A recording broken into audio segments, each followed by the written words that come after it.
Hi, I'm Anna Fang. I'm a PhD student at Carnegie Mellon, and today I'll be presenting our work, Matching for Peer Support, Exploring Algorithmic Matching for Online Mental Health Communities.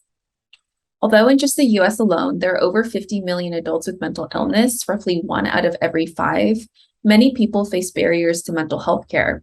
For example, 30% of US adults and 50% of American youth with depressive disorders receive no treatment due to reasons such as being unable to pay, lacking access, and lacking adequate support networks. As a result, online communities have emerged as one of the most effective and accessible ways for achieving mental health support. There are many benefits to online mental health communities, including that they are free or low cost. They support help seeking, particularly among marginalized communities, and they've been shown to yield beneficial relationships. However, despite all these potential benefits, a key challenge in online mental health communities is actually finding needed relationships. Decades of research have consistently shown that in traditional healthcare, people have strong preferences for providers similar to themselves based on gender, sexuality, race, and more. But these mechanisms in online mental health communities are extremely underdeveloped by contrast. Online mental health communities are usually highly anonymous by design, with users typically connected through naive methods such as first come, first serve. In our study, we investigate the potential for algorithmic matching in online mental health communities and how it might alleviate some challenges in finding supportive relationships.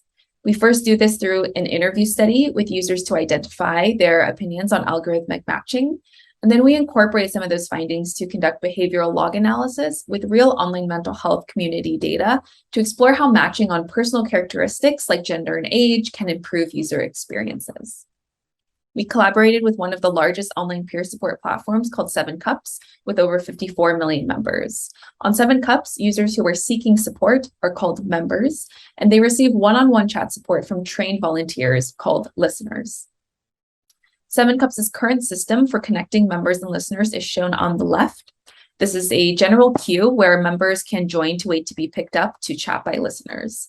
And members can also rate their chat experience with a rating out of 5 stars for listeners, and that is pictured on the right-hand side. First, we'll go over our methods and results from our interview study. We conducted semi-structured interviews with 12 users of 7Cups. Participants skewed cisgender female and younger, as is the population of 7Cups.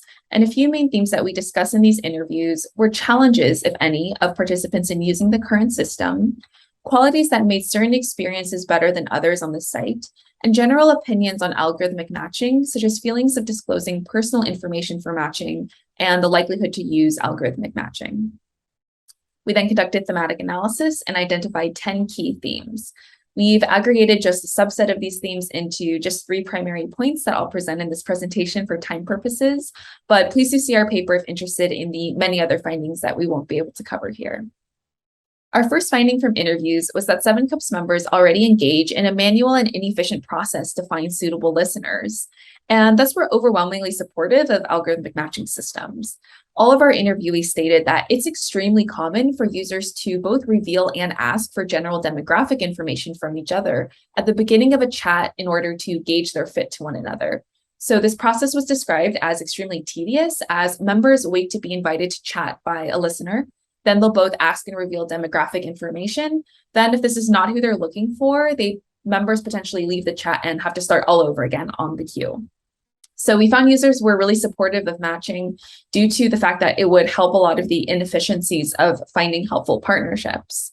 And all participants stated that they would disclose any reasonable information needed for such a system, such as gender and age and basic past mental health experiences. One interviewee described this process stating, I'm a boy. And then they say, okay, well, I want to talk to a girl. That's fine, but that wastes their time and my time. Users most commonly stated gender, age, and past experience to be important factors in their chat partners. We found that gender was particularly important for members, as many preferred a listener of their same gender identity. Age was really important for listeners, particularly for younger listeners who didn't feel like they could adequately help much older members. So for example, one interviewee here stated, it's tough to help with someone who's much older. I'm still in college and I'm not married. That's already 2 things I don't have in common with this person. It ends up being difficult to even understand what they're going through. Users largely felt that algorithmic matching is especially valuable for vulnerable populations like LGBTQ+ and female members, who both have very strong preferences for listeners similar to themselves and are also potentially most vulnerable to harassment or abusive chats.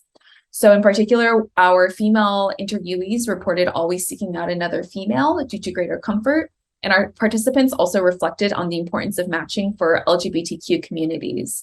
For example, one interviewee here expressed a somewhat common sentiment of non-binary identifying members being wary of cis male listeners, stating, "Non-binary identifying people feel apprehensive about talking to cis males off the bat. There's often a barrier there to begin with." A different interviewee stated, "Most of my friends and my partner as well are transgender. With situations like LGBTQ issues, it's very helpful to know if a person is in the community."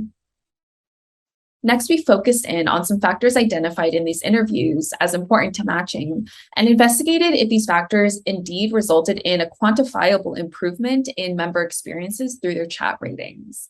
So we conducted a behavioral log analysis using the 7CUPS data set from 2020, including around 200,000 chats with chat ratings.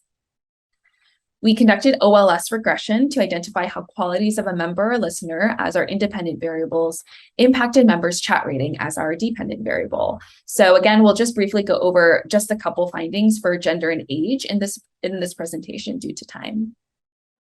For gender, we overall found that our results did support our interview findings that matching could be especially important and valuable for particular communities.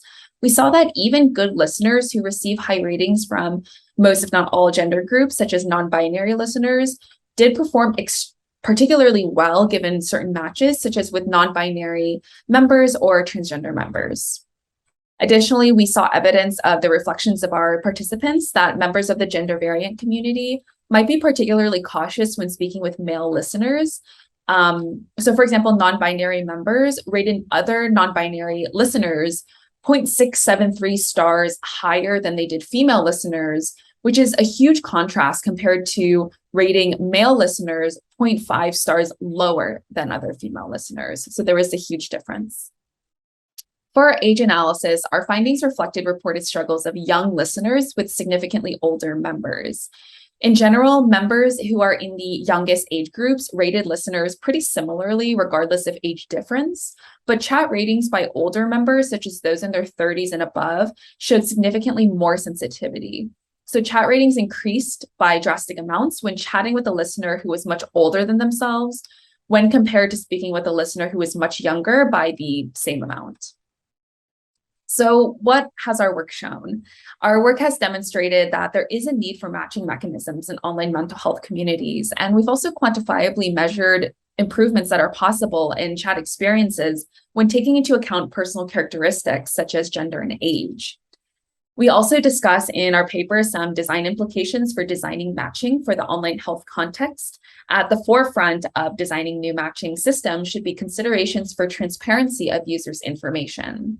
Our interview results revealed that interviewees were overwhelmingly supportive of displaying user information in order to gauge who they were talking to, but we do express some concerns over whether this might open up more opportunities for harassment.